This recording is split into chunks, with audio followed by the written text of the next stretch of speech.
नमस्कार. आपण बोर्डाने दिलेल्या प्रश्नपेढीमधला प्रश्नांचा सराव किंवा उजळणी आपण करणार आहोत. त्यातलं पहिलं आहे प्रश्न पहिला, योग्य पर्याय निवडा. त्याच्यातलं पहिलं आहे सूक्ष्म अर्थशास्त्राची व्याप्ती. पर्याय आहेत, पहिला अ आहे वस्तूच्या किंमत निश्चितीचे सिद्धांत, ब आर्थिक वृद्धी आणि विकासाचे सिद्धांत, क सर्वसाधारण किंमत पातळीचे सिद्धांत आणि ड उत्पन्न व रोजगार सिद्धांत. सूक्ष्म अर्थशास्त्राची व्याप्ती अभ्यासताना आपण पाहिलं की वस्तूच्या किंमत निश्चितीच्या सिद्धांताचा अभ्यास सूक्ष्म अर्थशास्त्रात केला जातो आणि म्हणूनच सूक्ष्म अर्थशास्त्राला मूल्य सिद्धांत असं म्हणतात. आणि बाकी आर्थिक वृद्धी आणि विकासाचे सिद्धांत, सर्वसाधारण किंमत पातळी, उत्पन्न आणि रोजगार सिद्धांत ह्या सगळ्या घटकांचा समावेश स्थूल अर्थशास्त्रामध्ये होतो. म्हणून पर्याय आपण निवडणार आहोत. पर्याय पहिला फक्त अ म्हणजे सूक्ष्म अर्थशास्त्रात वस्तूच्या किंमत निश्चितीच्या सिद्धांतांचा अभ्यास केला जातो. यानंतर स्थूल अर्थशास्त्राशी संबंधित विधाने दिलेली आहेत. अ आहे स्थूल अर्थशास्त्र संपूर्ण अर्थव्यवस्थेचा अभ्यास करते. ब स्थूल अर्थशास्त्र विशिष्ट गृहीतकांवर आधारित आहे. क स्थूल अर्थशास्त्र एकूण घटकाच्या वर्तनाशी आणि त्याच्या कार्यपद्धतींशी संबंधित आहे. आणि ड स्थूल अर्थशास्त्र हे आर्थिक समस्या सोडवणाऱ्या धोरणांची चर्चा करणारे शास्त्र आहे. आता ह्याच्यामध्ये स्थूल अर्थशास्त्र संपूर्ण अर्थव्यवस्थेचा अभ्यास करते हे विधान बरोबर आहे. स्थूल अर्थशास्त्र विशिष्ट गृहीतकांवर आधारित आहे हे विधान चुकीचं आहे, कारण सूक्ष्म अर्थशास्त्रामध्ये गृहीतके मांडली जातात. सूक्ष्म अर्थशास्त्र हे गृहीतकांवर आधारित आहे. स्थूल अर्थशास्त्रामध्ये गृहीतके मांडली जात नाहीत. स्थूल अर्थशास्त्र गृहीतकांवर आधारित नाही. म्हणजे ब हा पर्याय चुकीचा आहे. स्थूल अर्थशास्त्र एकूण घटकाच्या वर्तनाशी आणि त्याच्या कार्यपद्धतींशी संबंधित आहे हेही बरोबर आहे, कारण स्थूल अर्थशास्त्रामध्ये एकूण घटकांचा विचार केला जातो, समग्र घटकांचा विचार केला जातो.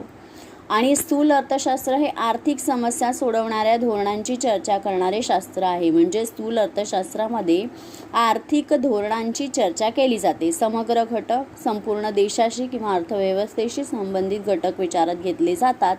यामुळे स्थूल अर्थशास्त्राशी संबंधित विधाने कोणती, तर अ, क आणि ड. म्हणून बरोबर उत्तर आहे पर्याय क्रमांक 4 अ, क आणि ड. तिसरा प्रश्न आहे घटत्या सीमांत उपयोगितेचे अपवाद. पर्याय आहे अ संस्थात्मक साधन, ब छंद, क कंजूष व्यक्ती आणि ड पैसा. याच्यामध्ये छंद, कंजूष व्यक्ती आणि पैसा हे घटत्या सीमांत उपयोगितेचे अपवाद आहेत. म्हणून आणि संस्थात्मक साधन हा अपवाद नाही, म्हणून आपण पर्याय तिसरा निवडणार आहोत. पर्याय क्रमांक 3 ब, क आणि ड.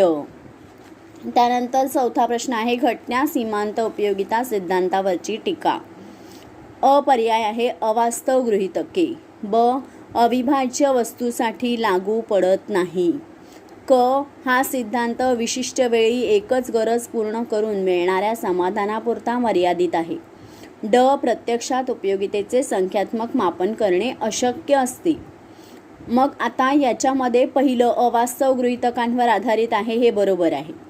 म्हणजे उपभोगामध्ये दिलेलं सातत्य, एकजिन्सीपणा, नगांचा एकजिन्सीपणा अशी काही गृहीतके एकाच वेळी आढळून येऊ शकत नाहीत. त्याच्यानंतर अविभाज्य वस्तूंसाठी लागू पडत नाही. म्हणजे मोठ्या आकाराच्या ज्या वस्तू आहेत किंवा अशा वस्तू ज्यांचं आपण लहान भागात विभाजन करू शकत नाही, अशा वस्तूंना घटत्या सीमांत उपयोगितेचा सिद्धांत लागू पडत नाही. बरोबर आहे. हा सिद्धांत विशिष्ट वेळी एकच गरज पूर्ण करून मिळणाऱ्या समाधानापुरता मर्यादित आहे हेही बरोबर आहे, कारण या सिद्धांतामध्ये असं गृहीत धरलं आहे की माणूस एका वेळी फक्त एकच गरज भागवत असतो असं. परंतु प्रत्यक्षामध्ये एका वेळी अनेक गरजांचा विचार केला जाऊ शकतो. त्याच्यानंतर प्रत्यक्षात उपयोगितेचे संख्यात्मक मापन करणे अशक्य असते हे सुद्धा बरोबर आहे, कारण उपयोगितेचं प्रत्यक्षात संख्यात्मक मापन करता येऊ शकत नाही. म्हणून बरोबर उत्तर आहे पर्याय क्रमांक 4 अ, ब, क आणि ड. त्यानंतर पाचवा प्रश्न आहे गिफेनच्या विरोधाभासाशी संबंधित विधाने. त्याच्यातला पहिला अ पर्याय आहे मागणीच्या नियमाचा अपवाद. ब आहे कनिष्ठ वस्तू किंवा हलक्या प्रतीच्या वस्तूंमध्ये समावेश होतो. त्याच्यानंतर क आहे कनिष्ठ वस्तूंची किंमत कमी झाली असता, कनिष्ठ वस्तूंची किंमत कमी झाली असता मागणी वाढते. आणि ड आहे हा विरोधाभास आल्फ्रेड मार्शल यांनी ओळखला. गिफेनच्या विरोधाभासांमध्ये मागणीच्या नियमाचा अपवाद आहे हे बरोबर आहे. कनिष्ठ वस्तूंच्या बाबतीमध्ये मागणीचा नियम लागू पडत नाही. त्यानंतर कनिष्ठ वस्तू किंवा हलक्या प्रतीच्या वस्तूंमध्ये समावेश होतो हे सुद्धा बरोबर आहे, कारण सर रॉबर्ट गिफेन यांनी हलक्या दर्जाच्या किंवा कनिष्ठ प्रतीच्या वस्तूंना मागणीचा नियम लागू पडत नाही आणि अशा वस्तूंची किंमत कमी झाली की मागणी कमी होते, किंमत वाढली की मागणी वाढते हे गिफेन यांनी दाखवून दिलं. म्हणूनच त्याला गिफेनचा विरोधाभास असं म्हणतात. मग त्याच्यानंतर क काय म्हटलेलं आहे, कनिष्ठ वस्तूंची किंमत कमी झाली असता मागणी वाढते हे चुकीचं आहे. पर्याय क्रमांक क चुकीचा आहे. त्याच्यानंतर ड हा विरोधाभास आल्फ्रेड मार्शल यांनी ओळखला नाही. हा विरोधाभास गिफेन, सर रॉबर्ट गिफेन या अर्थशास्त्रज्ञांनी ओळखला. म्हणून या विधानाचं यामध्ये या प्रश्नाचं योग्य उत्तर आहे पर्याय क्रमांक 2 अ आणि ब, कारण क आणि ड ही विधानं कशी आहेत, चुकीची आहेत. मग याच्यानंतर आहे प्रश्न मागणीच्या ऱ्हासाशी संबंधित विधाने. हा अ आहे पर्याय, हा मागणीच्या बदलातील एक प्रकार आहे. ब आहे इतर परिस्थिती जसे उपभोक्त्यांच्या आवडीनिवडी, उपभोक्त्याचे उत्पन्न इत्यादी प्रतिकूल बदल होतो तेव्हा मागणीचा ऱ्हास होतो. क या प्रकारामुळे किंमत बदलत नाही. आणि ड मागणी वक्र हा मूळ मागणी वक्राच्या उजवीकडे स्थलांतरित होतो. आता मागणीच्या ऱ्हासाशी संबंधित विधानामध्ये आपल्याला दिसून येलं पहिलं आहे मागणीच्या बदलातील एक प्रकार आहे हे बरोबर आहे. हा मागणीच्या बदलाशी संबंधित एक प्रकार आहे.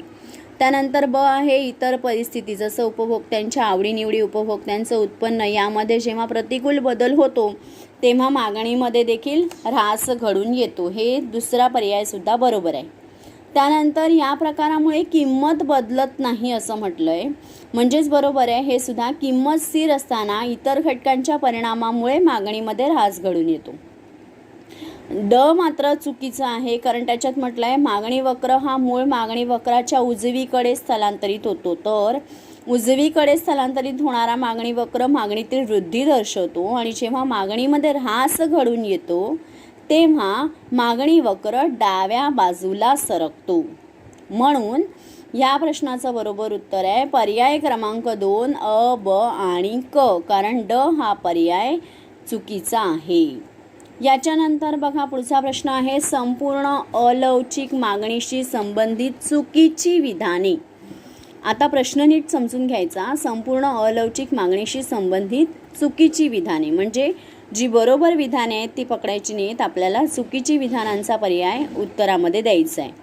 मग बघा पहिलं काय म्हटलं आहे, किमतीमध्ये कितीही शेकडा बदल झाला तरी मागणी बदलत नाही.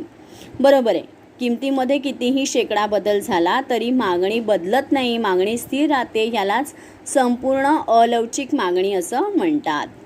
त्याच्यानंतर ई डी बरोबर 1 म्हणजे मागणीची लवचिकता ही किती असते, एककाबरोबर असते असं म्हटलं आहे, पण प्रत्यक्षात मागणीची लवचिकता किती असते, 0 असते.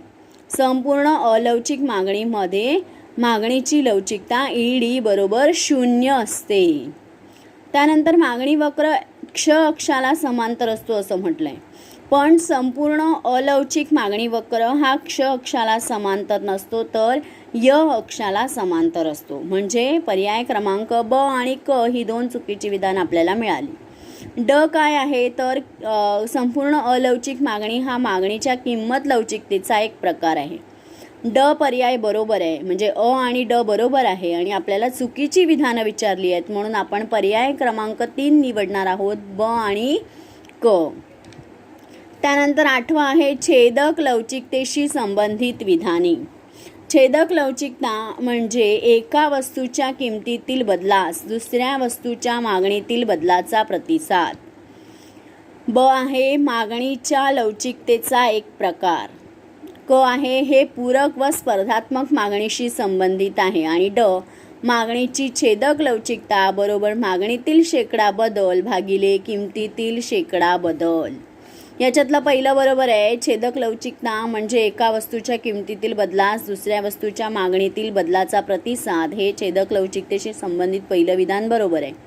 दुसरं आहे मागणीच्या लवचिकतेचा एक प्रकार, हेही विधान बरोबर आहे. तिसरं आहे पूरक आणि स्पर्धात्मक मागणीशी संबंधित, बरोबर आहे. पूरक वस्तू आणि पर्यायी वस्तू म्हणजे स्पर्धात्मक वस्तू यांच्यामध्ये किंमत आणि मागणीशी संबंध या छेदक लवचिकतेमध्ये अभ्यासला जातो. आणि ड मात्र दिलेला आहे मागणीची छेदक लवचिकता बरोबर मागणीतील शेकडा बदल नुसतंच नाही तर काय इथे उल्लेख हवा, अ वस्तूच्या मागणीतील शेकडा बदल भागिले ब वस्तूच्या किमतीतील शेकडा बदल, असं इथे अपेक्षित आहे जे तिथे नाही दिलेलं. म्हणून आपण उत्तर निवडणार आहोत पर्याय क्रमांक 2 अ ब क. पुढचा आहे साठ्याशी संबंधित विधाने. अ आहे विशिष्ट कालावधीत विक्रेत्याकडे विक्रीसाठी उपलब्ध असलेली एकूण नगसंख्या म्हणजे साठा होय. ब उत्पादन वाढले असता साठा वाढतो. क साठा हा पुरवठ्यापेक्षा नेहमी जास्त असतो. आणि ड साठा ही प्रवाही संकल्पना आहे. आता याच्यामध्ये पहिलं विशिष्ट कालावधीमध्ये विक्रेत्याकडे विक्रीसाठी उपलब्ध असलेली एकूण नगसंख्या म्हणजे साठा, हे विधान बरोबर आहे. उत्पादन वाढले असता साठ्यामध्ये वाढ होते, हेही विधान बरोबर आहे. ब पण बरोबर आहे. क म्हटलंय साठा हा पुरवठ्यापेक्षा जास्त असतो, नेहमीच जास्त असतो. तर इथे नेहमीच हा शब्द अभिप्रेत नाही, कारण जेव्हा जीवनावश्यक वस्तू असतात तेव्हा किंवा नाशवंत वस्तू असतात अशा वस्तूंचा साठा हा पुरवठ्या एवढा असू शकतो, त्याच्यापेक्षा जास्त असतोच असं नाही, नेहमीच जास्त असतो, हे विधान चूक आहे. आणि साठा ही प्रवाही संकल्पना आहे, तर साठा हा स्रोत आहे आणि पुरवठा हा प्रवाह आहे. म्हणून इथे आपण निवडणार आहोत पर्याय क्रमांक 4 अ आणि ब. ही विधाने बरोबर आहेत, क आणि ड ही चूक आहेत. म्हणून पर्याय क्रमांक 4 अ ब. त्यानंतर म्हटलेलं आहे पुरवठ्याचे अपवाद. अ स्थिर उत्पादन खर्च, ब स्थिर उत्पादन तंत्र, क कृषी उत्पादने आणि ड हवामानाच्या स्थितीत बदल नाही. मग याच्यामध्ये स्थिर उत्पादन खर्च, स्थिर उत्पादन तंत्र आणि हवामानाच्या स्थितीत बदल नाही ही पुरवठा नियमाची गृहीतके आहेत. आणि कृषी उत्पादने हा एकमेव पुरवठ्याच्या नियमाचा अपवाद आहे. म्हणून आपण उत्तर निवडणार आहोत पर्याय क्रमांक 3 फक्त क. पुढचा प्रश्न आहे अल्पाधिकार बाजाराची वैशिष्ट्ये. अ आहे काही विक्रेते, ब भिन्न विक्रेते उत्पादनाची विक्री करतो, क मुक्त प्रवेश व निर्गमन, ड या बाजारात लक्षणीय अनिश्चितता असते. तर याच्यामध्ये अल्पाधिकार बाजाराची वैशिष्ट्यामध्ये काही विक्रेते बरोबर आहे. इथे भिन्न विक्रेते उत्पादनाची विक्री करतो पेक्षा भिन्न विक्रेते विभेदी वस्तूंच्या उत्पादनाची विक्री करतात असं बरोबर येईल. त्याच्यानंतर क मुक्त प्रवेश आणि निर्गमन नसतं, इथे प्रवेशावर निर्बंध घातले जातात. आणि या बाजारामध्ये लक्षणीय अनिश्चितता असते, हे बरोबर आहे. म्हणून आपण उत्तर निवडणार आहोत पर्याय क्रमांक 4 अ आणि ड. ब आणि क ही चुकीची विधाने आहेत. त्यानंतर दीर्घकाळाच्या बाजाराची वैशिष्ट्ये. याच्यामध्ये पहिलं म्हटलेलं आहे उत्पादन घटक आणि खर्च बदलू शकतात. ब दीर्घकाळात उद्योग संस्थांना सर्व प्रकारच्या खर्चाशी जुळवून घेणे शक्य होते. आता याच्यामध्ये तिथे चुकीचं आहे, म्हणजे इंग्लिश जी प्रश्नपेढी आहे त्यानुसार आपण या मराठीच्या प्रश्नपेढीमध्ये बदल करणार आहोत. कधीतरी भाषांतर करताना अशा प्रकारच्या चुका होतात. म्हणून इथे पर्याय क मध्ये काय लक्षात ठेवायचं आहे, तिकडे आहे हा कालावधी 5 वर्षा इतका असतो. 5 वर्षापेक्षा जास्त असा पर्याय नाही येतो. इंग्रजी भाषांतरानुसार क हा हे विधान आहे, हा कालावधी 5 वर्षा इतका असतो. आणि ड आहे वस्तूचा पुरवठा वाढवता येत नाही. म्हणून इथे बरोबर उत्तर आहे अ उत्पादन घटक आणि खर्च बदलू शकतात, ब दीर्घकाळात उद्योग संस्थांना सर्व प्रकारच्या खर्चाशी जुळवून घेणे शक्य होते, हेही बरोबर आहे. आणि कालावधी 5 वर्षा इतका असतो, हेही बरोबर आहे. वस्तूचा पुरवठा मात्र वाढवता येत नाही, हे चुकीचं आहे, कारण वस्तूंच्या पुरवठ्यातही वाढ करता येऊ शकते. म्हणून आपण निवडणार आहोत पर्याय क्रमांक 2 अ ब आणि क. त्यानंतर आहे 13वं निर्देशांकाची वैशिष्ट्ये.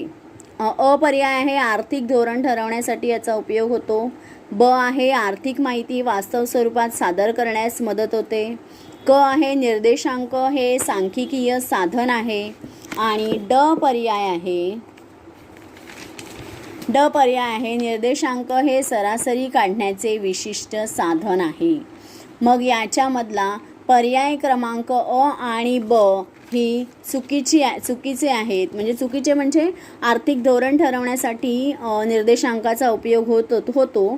आर्थिक माहिती वास्तव स्वरूपात सादर करण्यासही मदत होते. पण हे आहेत निर्देशांकाचे फायदे किंवा महत्त्व आणि आपल्याला वैशिष्ट्य विचारली आहेत, म्हणून आपण निवडणार आहोत पर्याय क्रमांक 2 क आणि पर्याय क्रमांक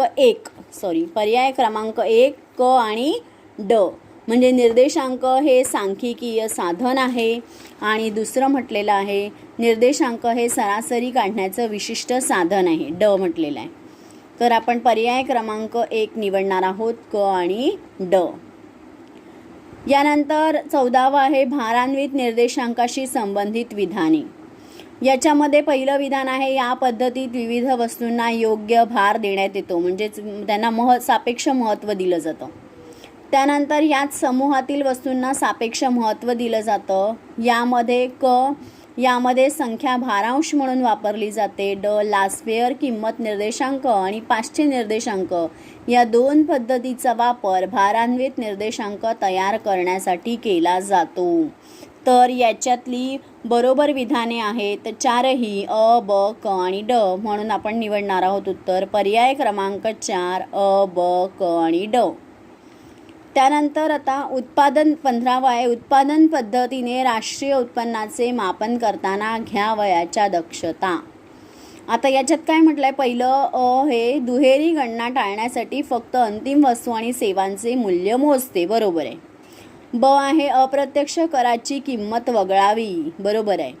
काही वस्तूंसाठी शासनाने दिलेली अनुदानाची रक्कम मोजावी, हे पण बरोबर आहे. पण जुन्या वस्तूंच्या खरेदी विक्री राष्ट्रीय उत्पन्नात मोजली जावी हे विधान चुकीचं आहे, कारण जुन्या वस्तूंच्या खरेदी विक्री संबंधीचं मूल्य हे अगोदरच्या जुन्या राष्ट्रीय उत्पन्नामध्ये मोजलेलं असतं. त्यामुळे चालू वर्षामध्ये ते मोजलं जात नाही. म्हणून उत्तरासाठी आपण निवडणार आहोत पर्याय क्रमांक 2 अ, ब आणि क.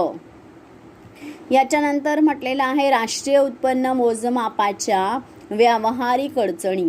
त्याच्यातलं पहिलं आहे बेकायदेशीर व्यवहारापासून मिळणारे उत्पन्न. ब आहे दुहेरी गणनेची समस्या. क अपुरी आणि अविश्वसनीय सांख्यिकीय आकडेवारी. आणि ड आहे मालाच्या साठ्याचे मूल्य. याच्यातलं पहिलं जे आहे अ बेकायदेशीर व्यवहारापासून मिळणारे उत्पन्न ही तात्विक अडचण आहे. राष्ट्रीय उत्पन्न मोजमापातली ही तात्विक अडचण आहे आणि आपल्याला व्यावहारिक अडचणी विचारल्या आहेत, म्हणून आपण उत्तरासाठी निवडणार आहोत पर्याय क्रमांक 3 ब, क आणि ड. दुहेरी गणनेची समस्या, अपुरी आणि अविश्वसनीय सांख्यिकीय आकडेवारी आणि मालाच्या साठ्याचे मूल्य या व्यावहारिक अडचणी आहेत. याच्यानंतरचा प्रश्न आहे कराची महत्त्वाची वैशिष्ट्ये. अ आहे कर हा शासनाला स्वेच्छेने द्यावयाचा असतो. आता कराच्या वैशिष्ट्यामध्ये पहिलं जे म्हटलेलं आहे स्वेच्छेने, हे चुकीचं आहे, कारण कर हे सक्तीचे देणे आहे. कर हा शासनाला सक्तीने द्यावा लागतो. त्यानंतर दुसरं ब म्हटलेलं आहे ज्या नागरिकावर कर लागू होतो तो देणे कायदेशीररित्या बंधनकारक आहे, बरोबर आहे. त्याला कायदेशीर दंडात्मक कारवाई केली जाऊ शकते जर कर भरला नाही तर, म्हणून दुसरं विधान बरोबर आहे. पहिलं चुकीचं आहे, दुसरं बरोबर आहे. तिसरं आहे कर उत्पन्न मालमत्ता किंवा वस्तू आणि सेवावर लागू केला जातो, हे क पण विधान बरोबर आहे.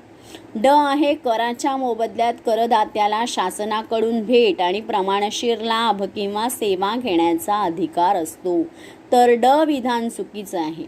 अ आणि ड ही दोन्ही विधानं चुकीची आहेत. ब आणि क ही 2 विधानं बरोबर आहेत, म्हणून आपण पर्याय क्रमांक 2 ब आणि क हे बरोबर उत्तर आहे. याच्यानंतर 18वा प्रश्न आहे करेतर उत्पन्नाचे स्रोत कोणकोणते दिलेले आहेत. अ विशेष अधिभार. ब दंड आणि दंडात्मक रकबा. क वस्तू आणि सेवा कर, ड भेटी, अनुदाने आणि देणग्या. आता करेतर उत्पन्न म्हणजे कराव्यतिरिक्त सरकारचं असणारं उत्पन्न, मग याच्यामध्ये वस्तू आणि सेवा कराचा समावेश होणार नाही. आणि बाकीचं विशेष अधिभार, दंड आणि दंडात्मक रकमा, भेटी, अनुदाने आणि देणग्या हे करेतर उत्पन्नाचे स्रोत आहेत. म्हणून उत्तर आहे पर्याय क्रमांक 1 अ, ब, ड.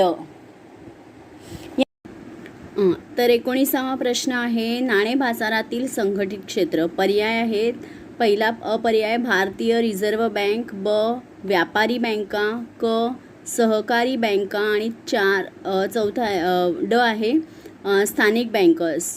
तर पर्याय त्याच्यातलं भारतीय रिझर्व्ह बँक, व्यापारी बँका आणि सहकारी बँका हे 3 घटक हे संघटित क्षेत्रामध्ये येतात आणि स्थानिक बँकर्स हे असंघटित क्षेत्रामध्ये येत असल्यामुळे आपलं उत्तर आहे पर्याय क्रमांक 2 अ, ब आणि क. तर पुढचा प्रश्न आहे व्यापारी बँकांचं वर्गीकरण. याचे पर्याय दिलेले आहेत अ सार्वजनिक क्षेत्रातील बँक, खाजगी क्षेत्रातील बँक, क विदेशी बँका आणि ड आहे मध्यवर्ती बँका. मग याच्यातलं सार्वजनिक क्षेत्रातील बँका, खाजगी क्षेत्रातील बँक, विदेशी बँका हे व्यापारी बँकांचे प्रकार आहेत आणि मध्यवर्ती बँक ही एकच असते जिचं संपूर्ण व्यापारी बँकांवर नियंत्रण असतं, त्यामुळे ती व्यापारी बँकांचा घटक होत नाही. म्हणून आपलं उत्तर आहे पर्याय क्रमांक 2 अ, ब, क. पुढचा प्रश्न आहे भारताच्या विदेशी व्यापाराच्या रचनेची वैशिष्ट्ये. अ आहे स्थूल देशांतर्गत उत्पादनाचा वाढता हिस्सा, ब व्यापाराच्या आकारमानात आणि मूल्यात वाढ, क श्रम विभागणी आणि विशेषीकरण, ड किंमत पातळीतील स्थैर्य. मग याच्यातलं विदेशी व्यापाराच्या रचनेची वैशिष्ट्ये आहेत तर स्थूल देशांतर्गत उत्पादनाचा वाढता हिस्सा आणि व्यापाराच्या आकारमानात आणि मूल्यात वाढ हे अ आणि ब हे 2 पर्याय बरोबर आहेत. आणि क आणि ड श्रम विभागणी, विशेषीकरण, किंमत पातळीतील स्थैर्य ही विदेश व्यापाराची भूमिका आहे. म्हणून बरोबर उत्तर आहे पर्याय क्रमांक 2 अ, ब. यानंतर म्हटलेलं आहे पुढचा प्रश्न व्यापारतोल संबंधित चुकीची विधाने. म्हणजे आपल्याला इथे चुकीचं विधान शोधायचं आहे. पहिलं आहे विधान व्यापारतोल हा व्यापारतोलाला आंतरराष्ट्रीय व्यापारतोल असेही म्हणतात. मग हे विधान बरोबर आहे, म्हणजे हे विधान आपण निवडणार नाही आहोत. ब आहे निर्यात मूल्य आयात मूल्यापेक्षा जास्त असेल तर त्याला अनुकूल व्यापारतोल असे म्हणतात. निर्यातीमधून परकीय चलन प्राप्त होतं आणि आयातीमधून परकीय चलन वजा होतं, म्हणून निर्यात मूल्य हे जर जास्त असेल तर व्यापारतोल नेहमीच अनुकूल असतो. म्हणजे दुसरं विधान बरोबर आहे. क आहे जर आयात मूल्य निर्यात मूल्यापेक्षा जास्त असेल तर त्याला प्रतिकूल व्यापारतोल असं म्हणतात. तर क विधानसुद्धा बरोबर आहे, कारण आयात मूल्य जास्त असेल आणि निर्यात मूल्य कमी असेल तर परकीय चलनाचा साठा कमी होईल, त्यात वाढ होणार नाही. म्हणून क विधान बरोबर आहे. ड आहे व्यापार तोलाचा संबंध दृश्य वस्तूंच्या आयात निर्यात मूल्याशी होतो. तर याच्यामध्ये काय चूक नाही, ते विधान अपूर्ण आहे. म्हणजे व्यापार तोलाचा संबंध हा फक्त दृश्य वस्तूंच्याच नाही तर अदृश्य वस्तूंच्या आयात निर्यात मूल्याशी सुद्धा होतो. म्हणून व्यापार तोलाशी संबंधित चुकीचं विधान आहे पर्याय क्रमांक 1 फक्त ड. अशा पद्धतीने योग्य पर्याय निवडा. या प्रश्नांचा आपण आज सराव केला. आता तुम्ही तुमच्या वहीमध्ये हे प्रश्न उत्तरं लिहून काढायचे. यामुळे तुमचा सरावही होईल आणि उजळणीही होईल.